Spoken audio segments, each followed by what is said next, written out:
پھر اللہ کچھ لوگوں کو موسیٰ علیہ السلام کی طرح آزماتا ہے، انتظار کرواتا ہے، دل توڑنے والے مرحلوں سے گزارتا ہے اور فرعون جیسے لوگوں کا سامنا بھی کرواتا ہے، مگر پھر وہی اللہ سمندر کے بیچ سے راستہ نکالتا ہے، وہاں سے نجات دیتا ہے جہاں کوئی راستہ نظر نہیں آتا۔ کس نے کہا کہ محبوب لوگوں کو تکلیف نہیں ملتی؟ انہیں تو فرعون جیسوں سے لڑنا پڑتا ہے۔ تکلیفیں تو سب کو ملتی ہیں، مگر اس کے حصے میں سب سے زیادہ ہوتی ہیں جو محبوب ہوتا ہے۔ مرنا اس پہ چاہیے جو مرنے نہ دے، رونا اس کے لیے چاہیے جو رونے نہ دے۔ ہنس کر کھو دینا اور کھو کر ہنس دینا، دونوں میں ہمت چاہیے۔ ہر حال میں شکر کرو جو تمہارے پاس ہے، وہ بہتوں کے لیے دعا کی چیز ہے، شکر میں برکت ہے۔ ماحول سب کچھ نہیں، تم خود بھی کچھ ہو۔ فرعون کی بیوی دین پر رہی، دنیا کے سب سے بڑے طاغوت کے گھر میں رہتے ہوئے۔ نوح علیہ السلام کی بیوی دین سے گئی، وقت کے سب سے بڑے داعیے اسلام کے گھر میں رہتے ہوئے۔ سب کچھ ماحول کے کھاتے میں ڈالنا ٹھیک نہیں۔ پریشان مت ہو، اللہ تعالی فرماتا ہے کہ تم نہیں جانتے، شاید اللہ اس کے بعد کوئی نیا معاملہ پیدا فرما دے، اور ہم تمہیں آزمانے کے لیے بری بھلی حالتوں میں مبتلا کرتے ہیں۔ جب نماز شروع کرو تو زمین کو دیکھو، مرنے کے بعد ہمیں اس زمین کے اندر جانا ہے۔ جب رکوع کرو تو پاؤں کو دیکھو، ہماری جان پاؤں سے نکلنا شروع ہوگی۔ جب سجدہ کرو تو ناک کی سمت میں دیکھو، مرنے کے بعد سب سے پہلے ناک ختم ہوگی، اور جب بیٹھ جاؤ تو نظریں جھولی میں ہونی چاہیے، ہمیں خالی جھولی دنیا سے جانا ہے۔ جابر بن عبداللہ انصاری رضی اللہ عنہ سے روایت ہے کہ میں نے رسول اللہ صلی اللہ علیہ وسلم کو ان کے وصال سے 3 دن پہلے کہتے سنا کہ تم میں سے کوئی شخص دنیا سے اس حالت میں رخصت نہ ہو مگر یہ کہ وہ اپنے رب سے اچھا گمان رکھتا ہو۔ حدیث قدسی میں بیان ہوا ہے کہ اللہ تعالی فرماتا ہے، میں اپنے بندے کے ساتھ ویسا ہی معاملہ کرتا ہوں جیسا وہ مجھ سے گمان رکھتا ہے۔ میں اس کے ساتھ ہوتا ہوں جب وہ مجھے یاد کرتا ہے۔ اگر وہ مجھے خلوت میں یاد کرے تو میں اسے خلوت میں یاد کرتا ہوں، جلوت میں کرے تو میں اس سے بہتر مجلس میں اس کا ذکر کرتا ہوں۔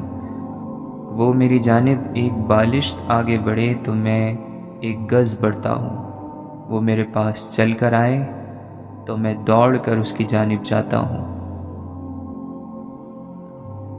رسول اللہ صلی اللہ علیہ وسلم نے فرمایا، شیطان انسان کے دل میں وسوسہ پیدا کرتا ہے، اور جبکہ ایک فرشتہ جو اس انسان پر مقرر ہے وہ نیکی کی مسلسل رہنمائی کرتا ہے۔ شیطان وسوسہ دلا کر سچ سے ہٹاتا ہے، اور فرشتہ بھلائی کو یاد دلا کر حق کی طرف مائل کرتا ہے۔ جس کے دل میں بھلائی کا خیال آئے وہ سمجھ جائے کہ یہ نیک خیال اللہ کی طرف سے ہے اور اللہ کے لیے شکر بجا لائے، اور جس کے دل میں وسوسہ آئے تو وہ شیطان سے اللہ کی پناہ مانگے۔ پھر آپ صلی اللہ علیہ وسلم نے یہ آیت تلاوت فرمائی، شیطان تمہیں فقیری سے ڈراتا ہے اور بے حیائی کا حکم دیتا ہے، اور اللہ تمہیں گناہوں کی بخشش اور فضل و کرم کی امید دلاتا ہے، اور اللہ بڑا ہی وسعت والا اور خوب جاننے والا ہے۔ مومن مرد اور مومن عورت کی جان، اولاد اور مال میں آزمائشیں آتی رہتی ہیں، یہاں تک کہ جب وہ مرنے کے بعد اللہ سے ملاقات کرتے ہیں تو ان پر کوئی گناہ نہیں ہوتا۔ ایک بزرگ سے کسی نے پوچھا کہ عبادت کرنے کے لیے بہترین دن کون سا ہے؟ بزرگ نے کہا موت سے 1 دن پہلے۔ اس نے حیرت سے کہا کہ موت کا وقت تو معلوم نہیں۔ فرمایا تو پھر زندگی کے ہر دن کو آخری سمجھو۔ بہلول سے کسی نے پوچھا کہ قبرستان میں کیوں بیٹھے ہو؟ بہلول نے جواب میں کہا میں ان کے ساتھ بیٹھا ہوں جن کی طرف سے مجھے کوئی تکلیف نہیں پہنچتی، الزام نہیں لگاتے، حسد نہیں کرتے، جھوٹ نہیں بولتے، تانا نہیں دیتے، خیانت نہیں کرتے، اور سب سے اچھی بات یہ ہے کہ جب میں یہاں سے اٹھ کر چلا جاتا ہوں تو پیٹھ پیچھے میری غیبت نہیں کرتے۔ ایک شخص نے ایک عالیشان بنگلہ دیکھ کر اپنے دوست سے کہا کہ جب ان امیروں کی قسمت میں مال و دولت لکھا جا رہا تھا تو ہم لوگ کہاں تھے؟ اس دوست نے اس کا ہاتھ پکڑا اور ایک ہسپتال لے گیا اور مریضوں کی طرف اشارہ کر کے کہا جب ان مریضوں کی قسمت میں بیماریاں لکھی جا رہی تھیں تب ہم کہاں تھے؟ اللہ کا شکر ہر حال میں ادا کیجیے۔ انسان بہت سی جگہوں پر بول کر نقصان اٹھا لیتا ہے، چاہے وہ غصے میں ہو، جھگڑے میں یا کسی کی غیبت میں، لیکن جو شخص خاموش رہتا ہے وہ بہت سے گناہوں، جھگڑوں اور فتنے سے بچ جاتا ہے۔ یعنی خاموشی حکمت بھی ہے اور حفاظت بھی۔ خرگوش لومڑی کو دوست سمجھتا تھا، مگر یہ دوستی تب ختم ہو گئی جب لومڑی کو بھوک لگی۔ یعنی خود غرض لوگ دوستی کا صرف دکھاوا کرتے ہیں اور وقت آنے پر اپنے فائدے کو سب سے اوپر رکھتے ہیں۔ کوئی بھی تعلق وقت ضائع نہیں کرتا، بس دیکھنے اور سمجھنے کی ضرورت ہوتی ہے۔ غلط انسان آپ کو ایسا سبق دے جاتا ہے جو آپ کو صحیح انسان بننے کے لیے تیار کر دیتا ہے۔ بھول جانا ایک اچھی عادت ہے۔ لوگوں کے برے رویے، برے سلوک، پریشانی والی یادیں، مشکل حالات بھول جائیں اور نئے سرے سے نئے عزم سے زندگی شروع کریں۔ کسی بھی معاشرے میں حقیقی معذور وہ ہوتے ہیں جو آنکھیں رکھتے ہیں مگر حقیقت کو نہیں دیکھتے، کان رکھتے ہیں مگر سچ سننا پسند نہیں کرتے، زبان رکھتے ہیں مگر حق بات کہنے سے ڈرتے ہیں، اور دماغ رکھتے ہیں، سوچنے اور سمجھنے کی صلاحیت رکھتے ہوئے انجان بنتے ہیں۔ دوستی اور تعلقات میں رابطے کم یا زیادہ ہوتے رہتے ہیں۔ یہ اہم نہیں کہ ہر وقت اس کا ساتھ میسر ہو، اہم یہ ہے کہ جو مقام انسان نے کسی کو ایک بار دیا ہو اس کو برقرار رکھے۔ یا اللہ، اسی طرح سوال کرتے ہیں سب جو آسمانوں اور زمین میں ہیں۔ ہر روز اس سوال کی ایک نئی شان ہوتی ہے۔ جب سمندر میں ہلچل ہوتی ہے، پانی موجیں مارتا ہے، تیز ہوائیں چلتی ہیں، تو کشتی والے اسی سے فریاد کرتے ہیں اور کہتے ہیں یا اللہ یا اللہ۔ جب مسافر صحرا میں بھٹک جاتا ہے، قافلہ راستے سے ہٹ جاتا ہے، اس کی راہ گم ہو جاتی ہے، تو وہ پکار اٹھتے ہیں یا اللہ۔ جب طلبگاروں پر راستے بند ہو جاتے ہیں، مانگنے والوں کو نہیں دیا جاتا، تو ان کی پکار ہوتی ہے یا اللہ۔ جب تدبیریں ناکام ہو جائیں، امیدیں ساتھ چھوڑ جائیں، ذرائع اور راستے بند ہو جائیں، تو لوگ اللہ ہی سے فریاد کرتے ہیں۔ جب زمین اپنی وسعت کے باوجود تم پر تنگ ہو جائے، رنج، تکلیف اور غم سے دم گھٹنے لگے، تو اللہ کو پکارو۔ شاعر کہتا ہے تنگ اور تاریک زمانہ اور مصیبتوں کے بادلوں میں میں نے آدھی رات کی دعاؤں میں تیرا نام لیا، تو ہر صبح روشن اور تابناک ہو گئی۔ اللہ ہی کی طرف جاتے ہیں اچھے کلمے، خالص دعائیں، سچی پکار، معصومانہ آنسو اور درد انگیز نالے۔ ضرورت مندی میں دعائیں، آدھی رات میں اس کی طرف ہاتھ اٹھتے ہیں، مصیبتوں میں آنکھیں اسی کی طرف دیکھتی ہیں، حادثات میں اسی سے فریاد کی جاتی ہے، فریاد پکار اور سوال میں اسی کا نام زبانوں پر ہوتا ہے۔ دل اور روح اسی سے سکون پاتے ہیں۔ دل میں ٹھنڈ پڑ جاتی ہے، عقل لوٹ آتی ہے اور یقین پیدا ہوتا ہے کہ اللہ اپنے بندوں سے رحم اور کرم کا معاملہ کرتا ہے۔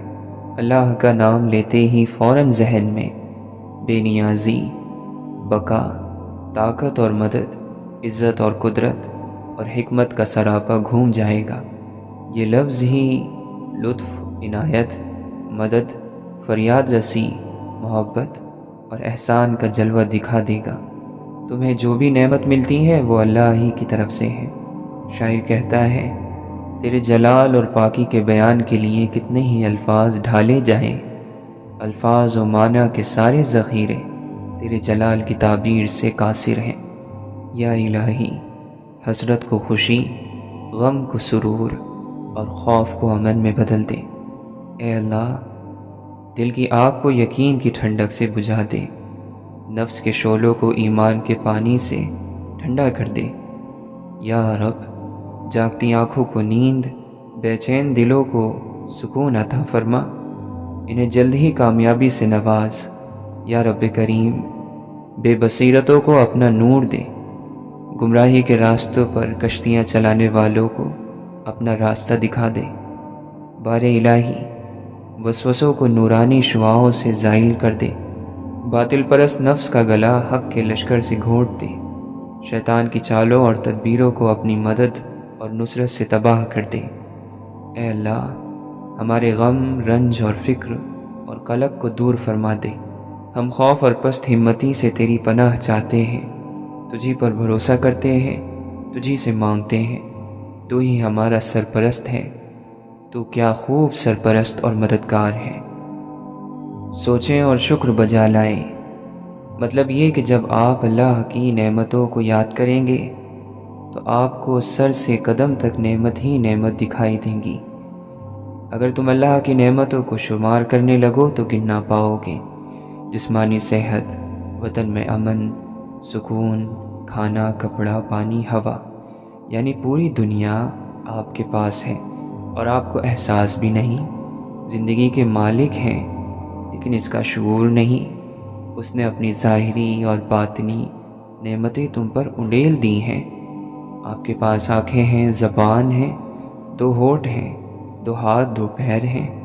تم اپنے رب کی کن کن نعمتوں کو جھٹلاؤ گے؟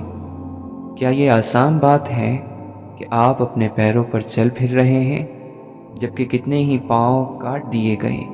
آپ پنڈلی کے بل کھڑے ہو جاتے ہیں جبکہ کتنی ہی پنڈلیاں ٹوٹی ہوئی ہیں۔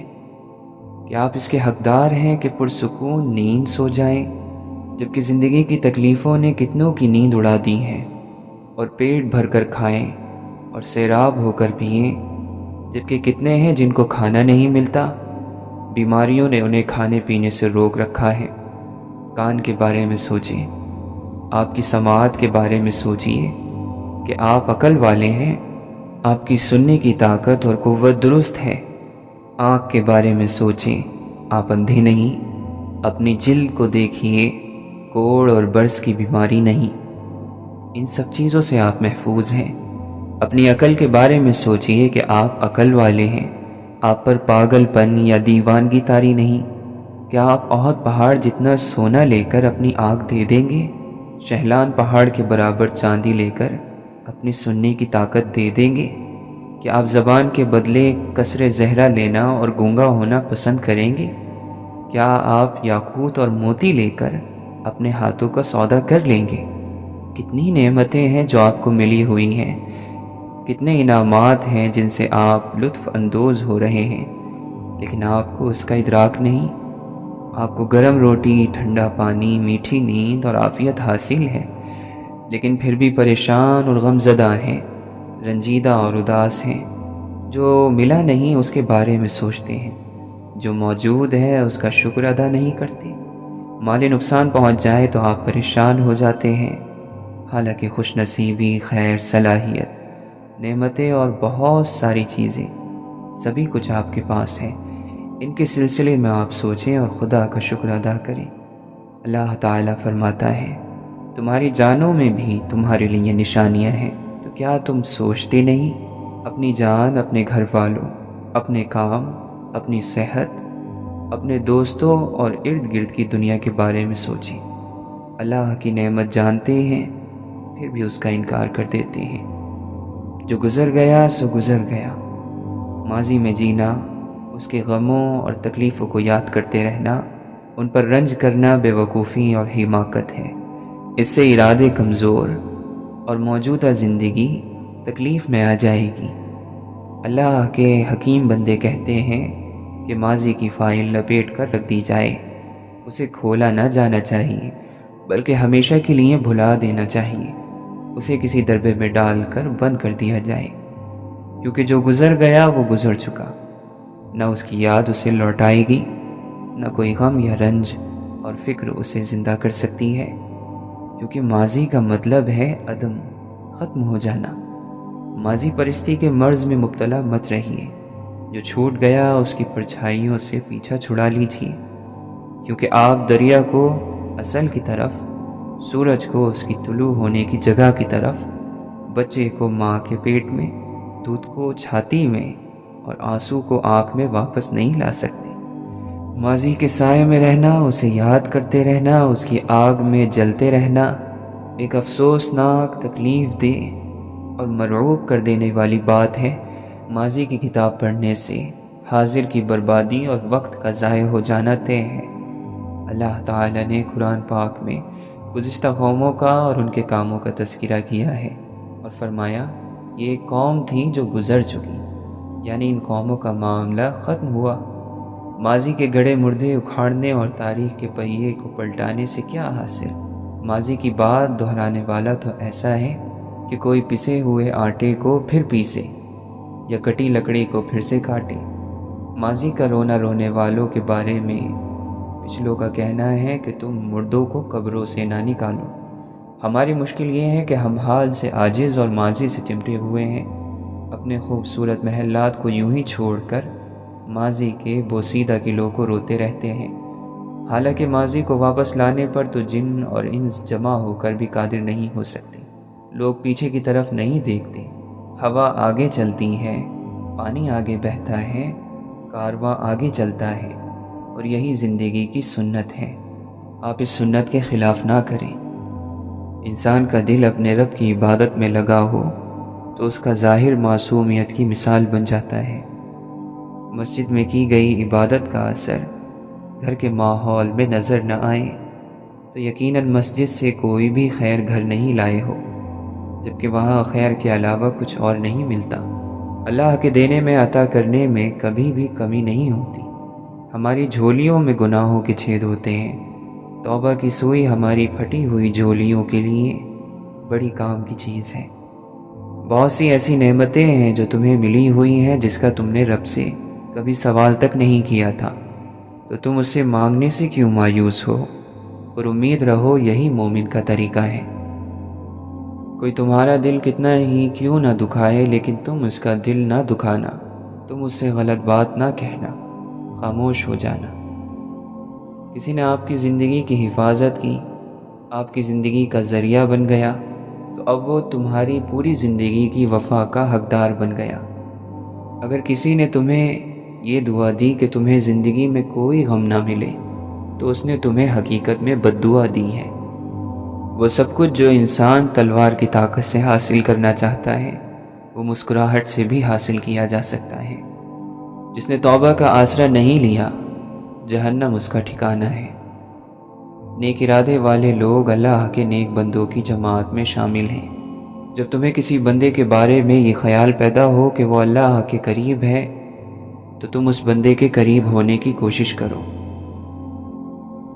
لوگوں، اپنے رب سے ڈرو کہ کوئی نہیں ہے جس کی ناراضگی سے تمہیں ڈرنا چاہیے مگر اللہ کی۔ وہ اگر ناراض ہے تو پھر پوری کائنات اور اس میں موجود مخلوق مل کر بھی تمہیں کوئی فائدہ نہیں پہنچا سکتی، کبھی نہیں۔ دنیا کا نقصان صرف سوچ لینے سے ہی جان سی نکل جاتی ہے۔ دین سارا کا سارا ہاتھ سے نکل گیا، فکر کا ایک لمحہ بھی تجھے چھو کر نہیں گزرا۔ جس محبت کے لیے دل کو بنایا گیا ہے وہ صرف خالق کی محبت ہے۔ تجھے پیدا کرنے والے کی محبت، دل کو یہ محبت دے دو، وہ خوش رہے گا، تمہیں دعائیں دے گا۔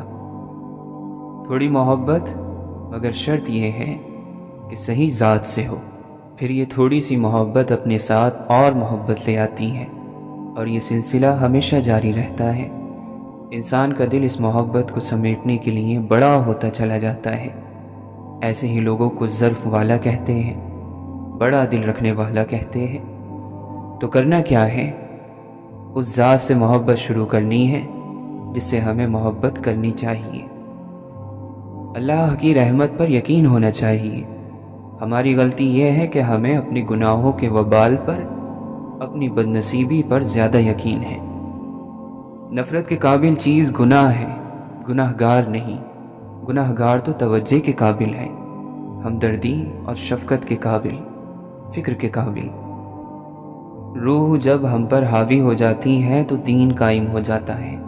جب بندے کی سوچ اور عمل اللہ سے جڑ جاتے ہیں تو یہی اس بات کی نشانی ہے کہ روح نفس پر حاوی ہو گئی ہے، بندہ خوش نصیب ہو گیا ہے۔ نفس کو جن چیزوں کی عادت ڈال دی ہے اب وہ وہی تو کرے گا، پھر برا کیوں لگتا ہے؟ عادت تو تم نے ہی ڈالی تھی، اللہ کے حکموں کو نظر انداز کیا تھا۔ دنیا کو جتنا قریب کرو گے، نفس کے دھوکے کو بھی اتنا ہی قریب کر لو گے۔ جب تک گناہ کرنے کی خواہش تیرے اندر موجود ہے، جب تک چوکنا رہے، یعنی موت تک۔ جب تک خدا کو تو پہچانتا نہیں، تب تک تیرا ہر عمل تیری اپنی انا ہے، نفس پرستی ہے۔ اے ایمان والو، نقصان میں ہی ترقی چھپی ہوئی ہے۔ جو نقصان میں چھپی ترقی ڈھونڈ لے وہی کمال کو پہنچتا ہے۔ جو نیکی کر تو لیتے ہیں مگر آخری حد تک ٹال مٹول کر کے، تو ان کی نیکی میں شک آ گیا۔ جس نے نیکی کی پھر احسان بھی جتلا دیا، اس کی نیکی خراب ہو گئی۔ جس انسان پر اللہ تعالیٰ اپنا یا دین کا کوئی راز کھول دے تو اس انسان پر بہت ساری ذمہ داریاں آ جاتی ہیں۔ ان میں سے ایک ذمہ داری راز کو راز رکھنا بھی ہے۔ اصل میں حقیقت یہ ہے کہ آپ کی آدھی زندگی دوسروں کی توجہ کے مطابق گزر رہی ہے۔ اللہ کے ساتھ جو تعلق ہے وہ اپنے نفس کی پہچان کا بھی ہے، اور اپنی روح کی پہچان کا بھی، اور نور کی پہچان کا بھی۔ جس نے دوسرے کے عمل کو اپنی پریشانی بنا لیا، وہ شخص کبھی کامیاب نہیں ہوتا۔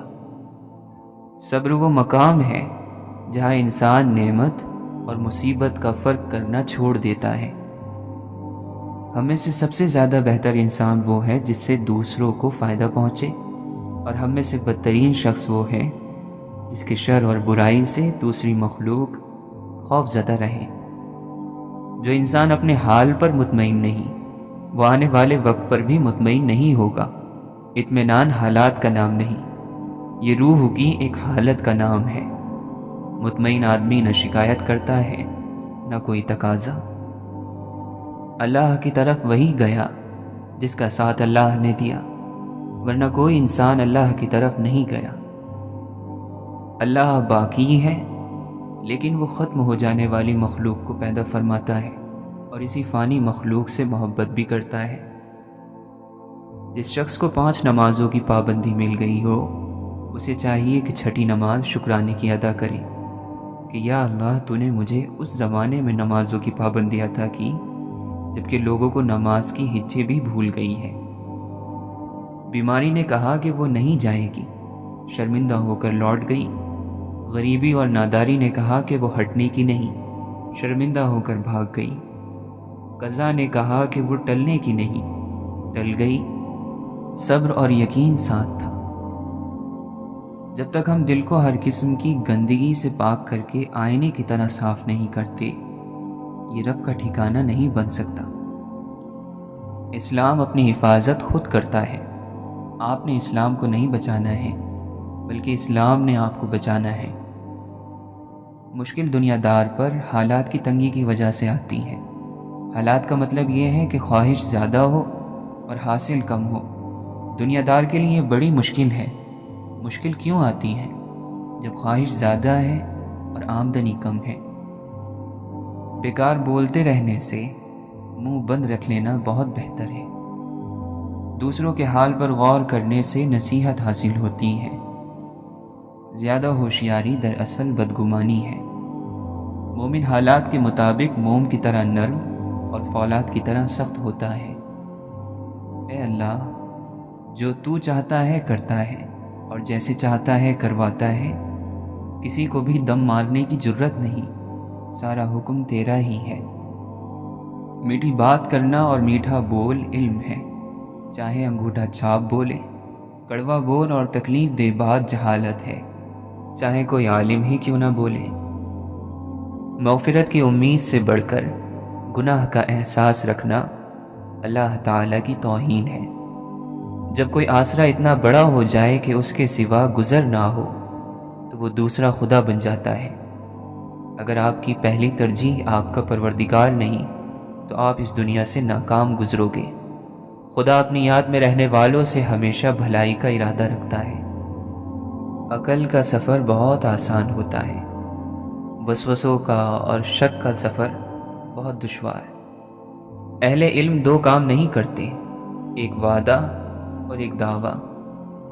ضرورت پوری ہونے کے بعد خدا کو یاد کرنا شکر کہلاتا ہے۔ ذہن جب کسی خوشامد کا لالچ کرتا ہے تو اپنی عقل کے قتل کا فتویٰ خود لکھ رہا ہوتا ہے۔ تھوڑے علم کی مدد سے بہت سا عمل کرنا چاہیے، اور ضروری ہے کہ علم کے ساتھ عمل بھی ہو۔ لوگ کہتے ہیں ذکر کیا ہے، تسبیح کیا ہے۔ ہمارا ذہن اس چیز کا جواب نہیں نکال سکتا جس چیز کو ہم نے اس میں ڈالا ہی نہیں۔ تسبیح اور ذکر اس دماغ میں اللہ کا ریکارڈ مہیا کرتے ہیں تاکہ مصیبت کے وقت، جلدی کے وقت آپ کو وہاں سے وقت پر جواب مل سکے۔ جو لوگ دنیاوی مقصد کو سامنے رکھ کر اللہ کو یاد کرتے ہیں، تسبیح کرتے ہیں، ان پر اس ذکر کا اثر نہیں ہوتا، اور جو لوگ اللہ کی محبت والے ہیں ان پر جلدی اثر اس لیے نہیں ہوتا کہ اللہ ان کی تعلیم کرنا چاہتا ہے، آزمائشوں کے ذریعے اور غم کے ذریعے ان کی تربیت کرنا چاہتا ہے۔ اے بندے، دنیا کیا ہے؟ درد سے اور غم سے بھری ہوئی آزمائش ہے جو اللہ کے ذکر، اس کی فکر اور حق سے جدا کر دیتی ہے۔ جب تو دین کے علم کے متعلق گفتگو کرے تو اللہ کے سوا جو بھی جانتا ہے اسے اپنے دل سے مٹا دے۔ بہار کے موسم کی خوشی تو یار کے ساتھ ہے، بغیر یار کے یہ بہاریں کس کام کی؟ اگر کسی کی خواہش ہے کہ وہ اللہ کا دوست بن جائے تو اسے چاہیے کہ ہمیشہ کی نماز میں ہوشیار رہے، یعنی وہ اپنے تن، من اور سر سے اللہ کی تسبیح میں مشغول رہے۔ جو دل اللہ تعالیٰ کے رازوں سے غافل ہو اسے دل نہیں کہا جا سکتا، وہ تو بس ایک مٹھی خاک ہے، مٹی ہے۔ حقیقت تک پہنچنے کے لیے اپنے آپ کی نفی کر دینا ضروری ہے۔ سوچ ہی انسان کا اصل ہے، سوچ کو ٹھیک بنا لینا یہی کمال ہے۔ اللہ کا نیک بندہ زمین کی مانند ہے جس پر ہر قسم کی مکروہ اور غلیظ اور ناپاک چیزیں ڈالی جاتی ہیں، مگر اس کے اندر سب کے لیے بھلائی ہی نکلتی ہے۔ لوگ دیواروں کے کان سے تو ڈرتے ہیں مگر فرشتوں کے قلم سے نہیں۔ ذکر سے ہی ہوتا ہے دل کا سکون نصیب، ورنہ تو عیش پسندوں کو بھی بے چین دیکھا گیا۔ بیمار قوم کے اکثر لوگ خود کو ہٹا کٹا سمجھتے ہیں۔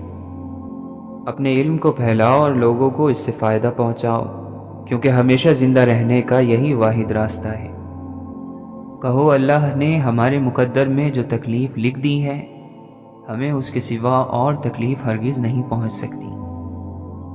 دنیا میں کامیابی کا مطلب سکون اور آخرت میں کامیابی کا مطلب جنت ہے، اور دونوں اسلام سے ہی مل سکتے ہیں۔ یہ کتنی اچھی امید ہے کہ ہم اللہ کی طرف جا رہے ہیں،